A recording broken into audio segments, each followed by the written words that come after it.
Good morning, Artesia Radio Show. And again, thanks to everyone, all the kind thoughts and words. And we got a few cards and we got some flowers. And Eunice's funeral graveside service was yesterday morning. And so I'm sorry to hear about that. I didn't know. Yeah, it's it was kind of a sudden thing, and because some people go quickly, and some people you've got a lot of work to do. Yes. And in Mr. Bill's case, he had the cancer, and so we had a lot of work to do.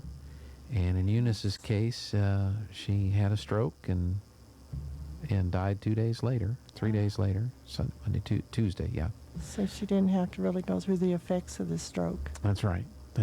So, but now we got to figure out how to cook. And Lana knows how to cook. It's not that she doesn't know how to cook, but just we haven't had to for so many years now, and so we got to figure it out. I totally understand that. My husband was the cook at our house. Yeah. Always was. Yeah. He just knew how he wanted things, and I knew I was better off stepping back and letting him do his thing. That's right. And we just came to this realization that he could cook and I could clean, and boy, could he make a mess. I thought, when we first got married, I thought, does it really take every pan and every spoon in the kitchen? Well, you've got to have a different spoon for every little action that you take. I didn't know that. I thought you just used that spoon and just... Oh, yeah. I mean, I was raised in a family with 8 people. You got things done. Right. And you didn't mess around. That's not how he cooked. No. Eunice loved to cook. Lana was telling the story yesterday when Mr. Bill passed away, and we had a bunch of folks and family members that were in town. And they were all out jibber-jabber, talking and all that kind of stuff. And where was Eunice? In the kitchen. In the kitchen. Yep. Yeah. Yeah, the only meal I think he ever... No, I have to take that back. I did a lot for Thanksgiving. Okay. But I had to do it around him. But most of the time, you were not allowed in the kitchen, right? No, I just wasn't part of the kitchen. Get out. And I'm thinking, when I'm trying to cook, you get out of the kitchen. But no, that's not the way it worked. So Yeah. Well, I looked at my poor stove, and I thought, you must feel neglected and alone, because I use the microwave. It's just one person. That's right. Sandwiches, whatever, and I've got this stuff with my taste and anything. So I'm thinking, my poor neglected kitchen. Well, I keep it clean, and that's about as far as we go. There you go. Well, it's all good memories. Yes, and it things is. to think about. So, Yeah. Well, Nancy, let's talk about the Eddy County DWI Task Force. You've got some statistics, information you'd like to share today? I do, as far as the state of New Mexico is climbing in DWIs instead of going down. Wow. It's getting worse and worse. That's not good. And I saw a report from Roswell where they had 14 DWI arrests last month. And the other statistics I found is it's just climbing. And I'm thinking, come on, people. You know, with every time you get drunk and get in a car, there's a potential death in front of you. So please stop and think. And bring this down. New Mexico's better than this. Yeah. And I realize that the laws have become rather lax in New Mexico, but that shouldn't give you a reason to get in your car after you've been drinking. Yeah. Or other form of drugs, drug alcohol, effect. Yeah. whatever. Stop and think about what you're doing. But did they say in the story what they think might be responsible for the increase, or are they just reporting on the? Just reporting on it. Okay. And it's that is what it is, but it doesn't have to be that way. It just is. Fortunately, and of course we've had several deaths due to automobile accidents, but I don't know if any of them involved alcohol. I don't know that. But just come on, drink at home, stay at home, give somebody else your car keys. But let's stop this. Let's start bringing these numbers down. Now, I wanted to kind of touch on what Eddy touched on last time, and that's suicide, since this is Suicide Prevention Month. Mm-hmm.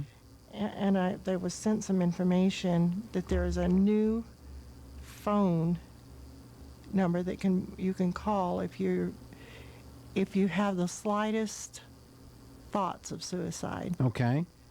And it's very simple. It's 988. And you can call it. Of course, there still is the other number, which is 1-800-273-TALK. But 988 should be a whole lot easier to remember, yeah. And well, I saw a press release from the state of New Mexico. Maybe you've seen it, but they were talking about the suicide statistics, especially amongst youth. mm-hmm. And I think there's been some improvement. Well, that's good. The numbers have come down a little bit, and they were talking about things like intervention being more available, the phone number, somebody to talk to, services that are available. The one thing they didn't list amongst the reasons why they think it's gone down a little bit is the fact that they got the schools back open and the kids are back in school. I would have thought that would have been one of the I would think that factors. would be number one. Yeah. But that wasn't. I read the whole press release because it's good that the number is down. That's a good thing, and you want to look at what you've done that might have helped bring that about. But nowhere in the information did it also indicate as a part of the reason why teen suicides may be down is the fact that kids are now back in school. And I would think that would have been number one, personally, because isolation. Right. Hasn't been good for any of us. For a lot of people, yeah. Our children, Mm-hmm. and now they're having to reclimate themselves into the school system, and the teachers are going through all kinds of stuff, but they're back together again. Right. And just talking to a few students that I've talked to, it's made a world of difference. Sure. So sure. that's a good thing. But that's good. So the number is, and this is not just for teens, this is for anyone. Anybody, 988. 988. Yes. So if you've got any kind of thoughts, depression, suicidal thoughts or whatever, call 988. And she did send me a list of not disorders, but precursors, maybe is the right word, Okay. for people to watch out for parents to be on the lookout for. And I'm reading down through this, and I'm thinking a lot of this has to do with us as parents paying attention to a change that's dramatic. Mm-hmm. Something's wrong. It's not the, oh, poor is me child thing that so many kids, all of us can go through. Right. It's the real solid things. And let me just read these. Yeah. Mental disorders, particularly mood disorders, schizophrenia, anxiety disorders, and certain personality disorders. That's kind of a given. Alcohol and other substance use disorders. People, alcohol, and drug abuse are downers. They make you feel sorry for yourself and all of this kind of stuff. So be aware that If there's an increase or usage in that area, yeah. what's triggering that? And what do you do when you get drunk? Right.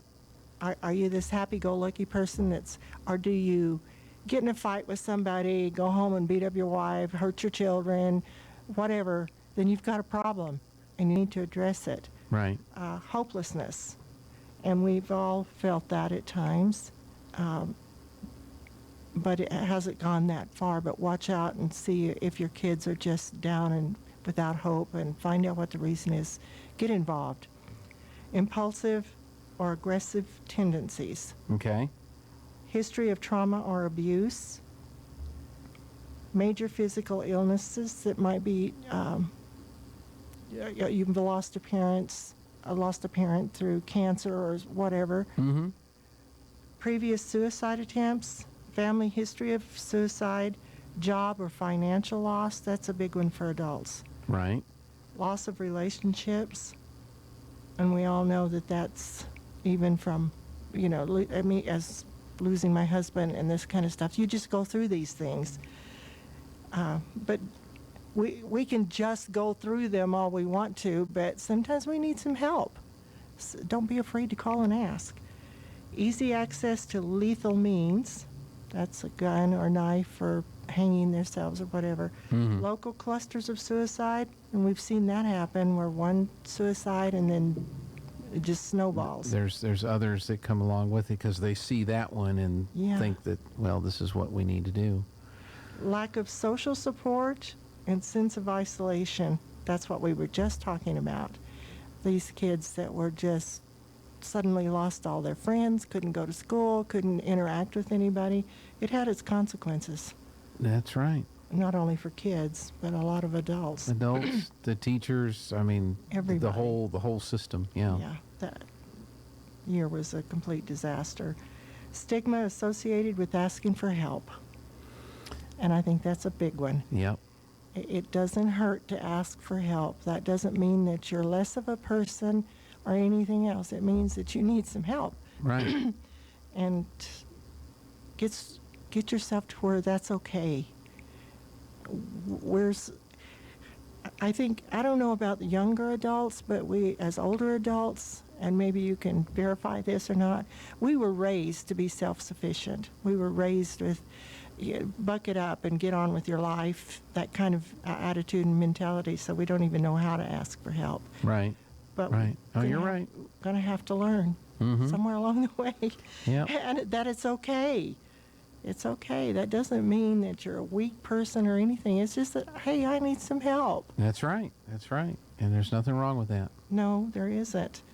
Lack of health care, especially mental health and substance abuse treatment, which is a sad thing that we have so few resources. Right. Well, when we learned about Eddy last Yes. week, I mean, it's tremendous benefit to know that that he's here in Eddy County and is available.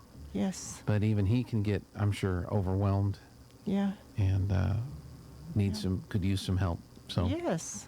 All of us can. Mm-hmm.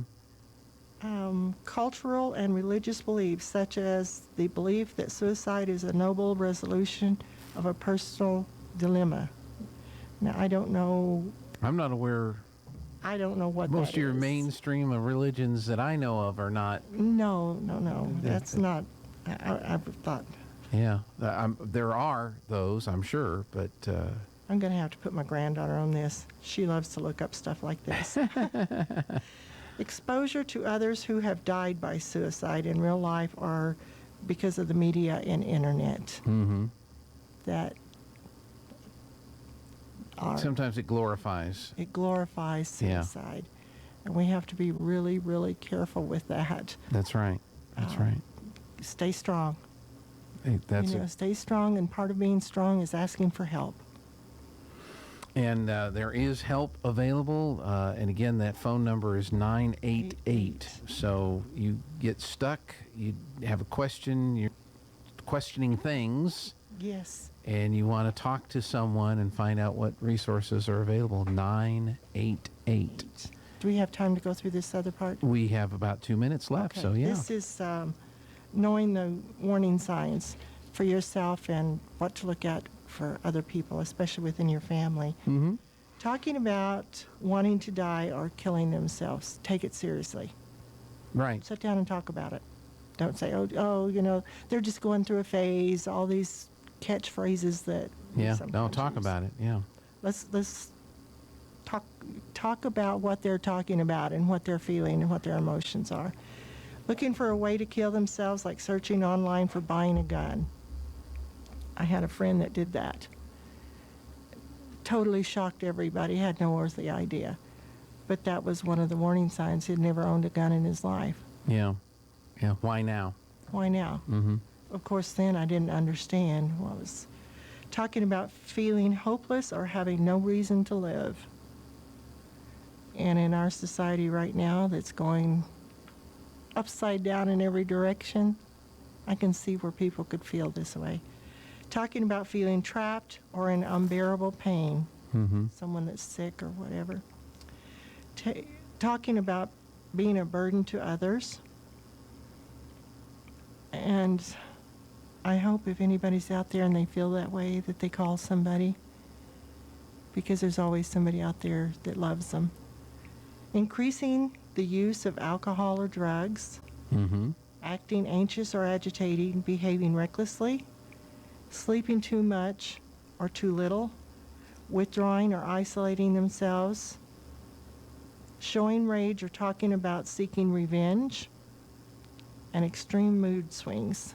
Yeah. Those are all very, very strong warning signs. So let's start paying more attention, and especially with our kids. I mean, I say especially with our kids, but anybody, any adult or whatever that we're acquainted with, Mm-hmm. take them seriously. Yep. Yep. That's the reason a lot of people don't talk, because nobody takes them seriously. That's right. And I have a news flash for everybody. You're very, very important people. Your life is valuable. You're valuable. You have something to offer. 988. 988. Give them a call, or the number for Eddy, which I didn't bring. I didn't Well, think if you it- call the Eddy County Yeah. for the DWI Yes. task force, and Yeah, Eddy County DWI, and it's in Carlsbad. If you need to look it up or something, you can just get their number and talk to Eddy. Nancy, thank you very much. Appreciate the you. information.